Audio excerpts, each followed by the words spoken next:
Okay, second video responding to questions that people sent to me, and I received them through my team. And this one asks, they want me to explain the federal prison system. Like there's a steady demand for responses on how the system works. They want to know about designations. They want to know about this concept called the 500-mile rule. They want to know about old good time versus today's earned time credits, RDAP, compassionate release, and they want me to just provide that in plain English. Well, I can definitely do that, but that's a much longer video, because learning about the Federal Bureau of Prisons is like asking somebody, hey, could you tell me about China? Okay, there are so many complexities about understanding the Federal Bureau of Prisons and even breaking down these questions. So many. So I'm gonna focus on one of them at a time, and then I'll make another video that focuses on the next one. And I'm just going to do this in order. So the first one is a study they want to know a demand for how designations and the 500-mile rule works. Well, what they're referring to is in the First Step Act and in many policies, the Bureau of Prisons will cite that they have a policy of trying to keep people within 500 miles of their residence. A policy is not necessarily a law. It's not the same thing. That doesn't mean they have to do it. It means it's their policy to consider it. And sometimes that's possible. Most of the times that's possible. Many times it's not possible. I grew up in Seattle, Washington. And I got arrested in Seattle, Washington. But when I got convicted and sentenced to 45 years, the U.S. Marshals determined that I should begin my term in a United States penitentiary. Well, the closest United States penitentiary was in Lompoc, California, much farther than 500 miles from Seattle. And for some reason, well, I guess I know the reason, they sent me to the United States penitentiary in Atlanta. And that's because I got arrested in Miami. And I did have a residence in Miami.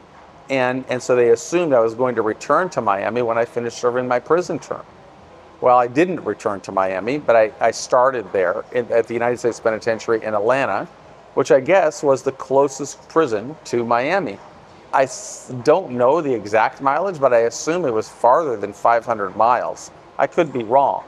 But even though I told them I was from the West Coast, it took 17 years before I transferred to the West Coast.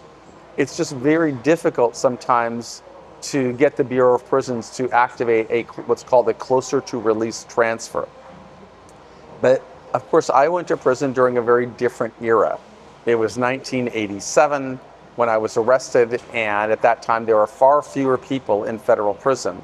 There were only, well, definitely fewer than 40,000 people. I think it was somewhere between 30 and 35,000 people when I started serving my sentence. And it was also a different sentence because they had a different sentencing law. So designations were not nearly as, I think, important to the system as they are today. And today, what happens is that after a person gets sentenced, the U.S. Marshals will forward the pre-sentence investigation report, the statement of reasons, and the judgment order to the Bureau of Prisons in Grand Prairie, Texas, where they have a designation center. It is not a prison area. It is just a designation center. And administrators work there, and they work in different teams, and they're going to look at people from where is your release destination based upon those documents, the PSR, the judgment order, and the statement of reasons. The judge may say, I want this person to serve his term at this specific location, and I want him there for this specific reason. If the judge does that, and that becomes a part of the record, then the designators in the Bureau of Prisons will do their best to get you to that designation. In reality, they don't have to abide by the judge's order. They have their own discretion.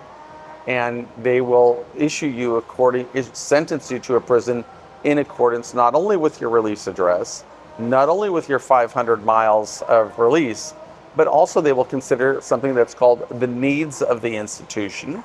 So if they're activating a new prison in one specific region and they need a work cadre and they deem you as an able body to go perform on that work cadre, they may send you to that particular prison.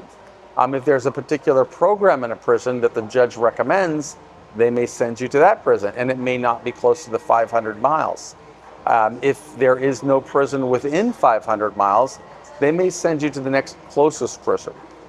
In my view, it's most important to identify the result that you want on the other side of the prison term and try and engineer your way to get to that prison that will facilitate your ability to get the result that you want. I would say that designations, you have a little bit more flexibility with minimum security prisons, because higher security prisons sometimes have specialized programs. So for example, in Florence, Colorado, they have the AdMax prison, which is the most secure prison in the nation. If you're watching this video, it's unlikely that you're ever going to go to the AdMax. But maybe you've got a medical condition and you need to be at a prison where there is a very deep staffing system with medical professionals, whether it's physicians or psychiatrists or psychologists or surgeons. You might go to a prison like Rochester, which is in Minnesota, and it's affiliated with the Mayo Clinic, or you may go to Carlswell, I think is a medical facility in Texas.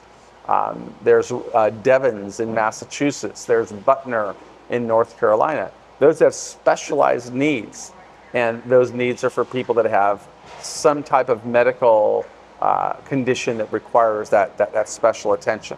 If you have a disciplinary problem, you may be sent to a prison that focuses on disciplinary matters. If you have a history of gang violence or gang affiliation, and you may they may assume that you need to be in a prison to separate you from gang members that could threaten your safety or the safety of others, they may place you in one of those prisons. So the 500-mile rule is a policy, but it's not a law. And I will say it took me 17 years to get transferred closer to the West Coast. And I won't say that I had a lot of success in engineering my own path to the prisons I wanted to go to. I considered it far more important to figure out how am I going to make my time in prison the most productive, right? A lot of people say, well, what's the best prison to go to? Prison is about a mindset. Nobody sets out and says, man, I want to go to prison, to this particular place. And nobody working in that prison says, wow, let's make this the best for the people serving time. That is not the way the prisons work. And so your job is to figure out how can you make your experience in the prison, regardless of where they send you, the most beneficial. And that is going to be dependent on the plan that you make. At Prison Professors, we offer a lot of free resources that anybody could use to start developing that plan, and I encourage you to use them. I am Michael Santos, founder of Prison Professors, where we offer a lot of free content that we hope will help you make better decisions. Be cool.